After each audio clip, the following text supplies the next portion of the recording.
May kulang pa kaya dito sa mga dala ko? Wala na. Sapat na siguro to.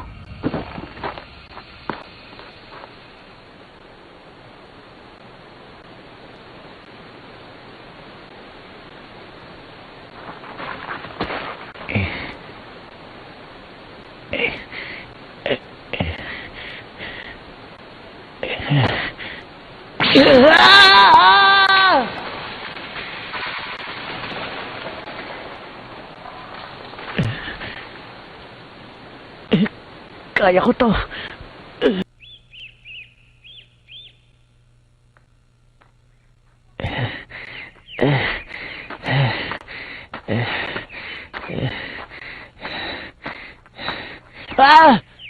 Kung bakit kasi pagkalayo-layo ng bahay mo eh.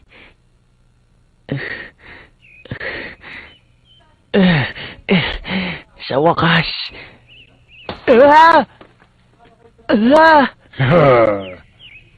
Mahigit isang taon na rin akong hindi nakakakita ng tao. Ano kaya kung ulamin kita? Natutuwa po ako makita kang muli, Manong Anto. Natatandaan niyo po ba ako? Ako si Fumabaki. Oo nga. Baki, ang batang uhugin dati. Hindi ako makapaniwala. Laki-laki mo na. Kumusta na si Yonjiro? Matagal na kaming hindi nagkita. Siguro naman, ayos lang siya. Mabuti naman. O sige, iimbitahin kitang maghapunan ngayong gabi. Sariwang ka rin ng oso, magiging pagkain natin.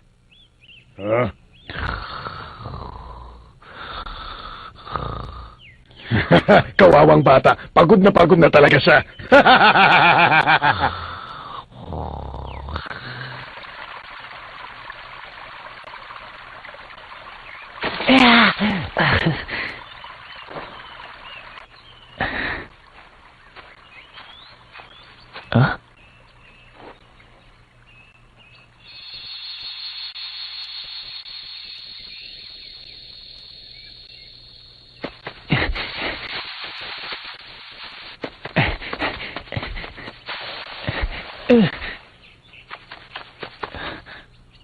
Grabe, ang laking puno.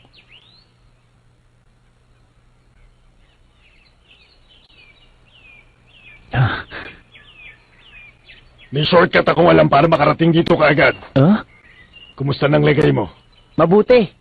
Ang laki ng punong ito Oo, wala siyang kapares. Matanda na ang punong yan. Siguro mga 1,000 taon na. O baka masigit pa. Ganun katagal? Ang mga kauri niyang puno, hindi tumatagal tulad niya. Iba talaga siya. Hanggang ngayon, matibay pa rin. Kung iisipin mo, sanggol pa lang ang sangkatauhan kung ikukumpara sa edad ng punong ito. Pero mo yon? Baki, ano bang tunay na dahilan at naparito ka? Hindi parang laro ang mabuhay sa kagubatan.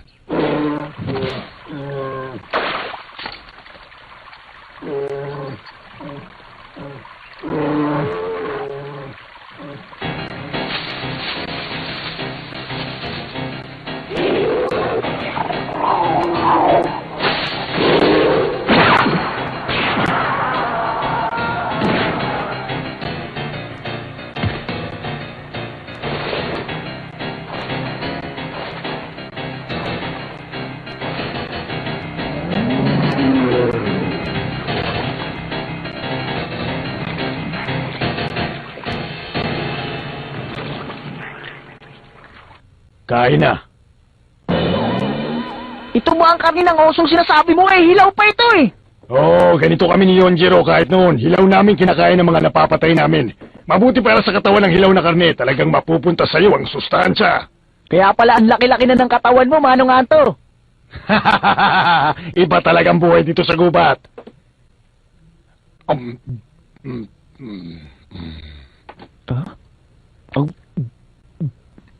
Wow! Ang sarap pala! Di naniwala ka na.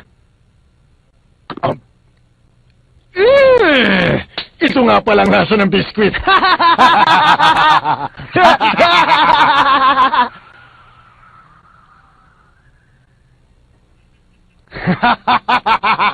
Kung gano'n, napuruan ko pala ng boxer na yon. Oo, pero isa siyang World Heavyweight Champion. Ang hina mo pala. Huh? Gusto mo ba siyang balikan? Baki? Bago dumating si Yonjiro dito, kahit sino hinahamon niya, pero akong naging katapat niya. Ha? Manood ka.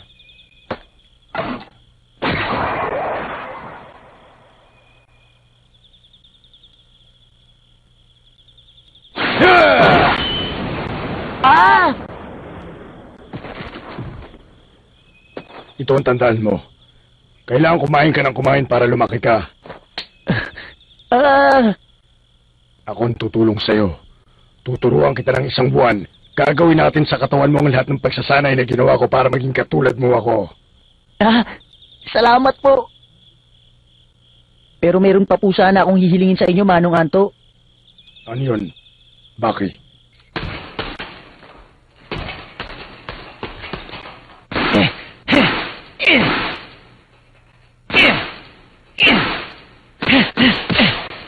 Anong sabi mo? Gusto ko magpalipas ng gabi sa bangin ng Night Devil. Mag-isa. Sa Night Devil? Mag-isa? Makinig kang mabuti, Baki. Hindi mo pa kilala ang lugar na yon. Si Daddy.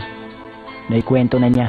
Kung ganun, alam mo na rin palang bumabalot na misteryo sa bangin ng Night Devil. Huwag mo sanang minamalit ang kalikasan. Hindi ko ito minamaliit, Manong Anto. Pero kapag naiisip ko kung anong meron sa lugar na yun, gusto kong makatog sa takot. Kaya gusto kong pumunta.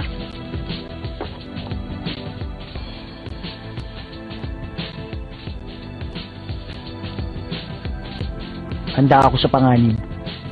Di alimaw na nakatira sa bangin ng Nightcliff. Naikwento rin ba yun sa'yo ni Yonjiro? Sa palagay mo ba makakabalik ka pa ng buhay matapos mo manggaling sa lugar na yon? Kaya nga gusto kong pumunta dahil gusto ko malaman! Patawad, hindi ko sinasadyang sumigaw.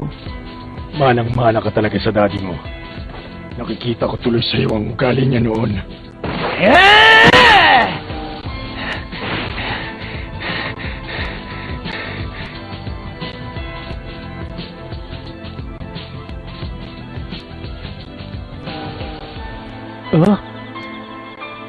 Ang ganda ng gabi.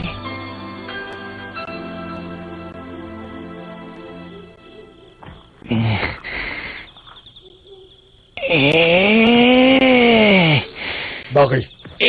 Dalhin mo na rin to. Kung sakali lusubin ka ng halimaw, wag mong kakalimutan isa sang Diablo. Diablo?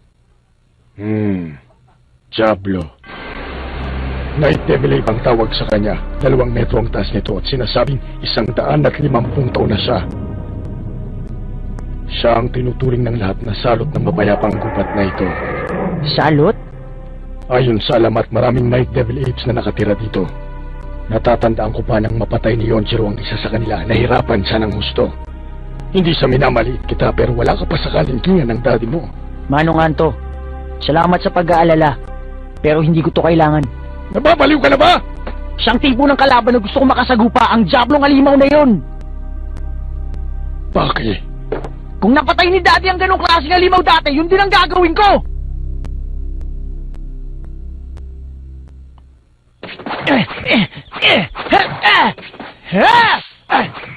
Night Devil, lumabas ka. Di ako natatakot sa'yo.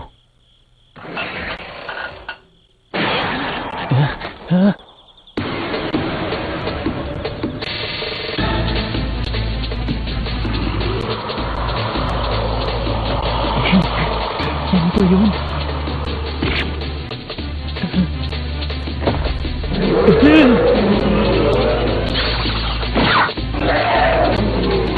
Bakit?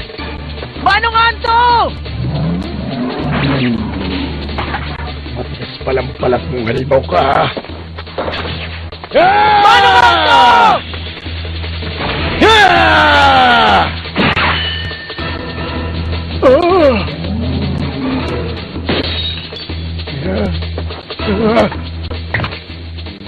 Ah!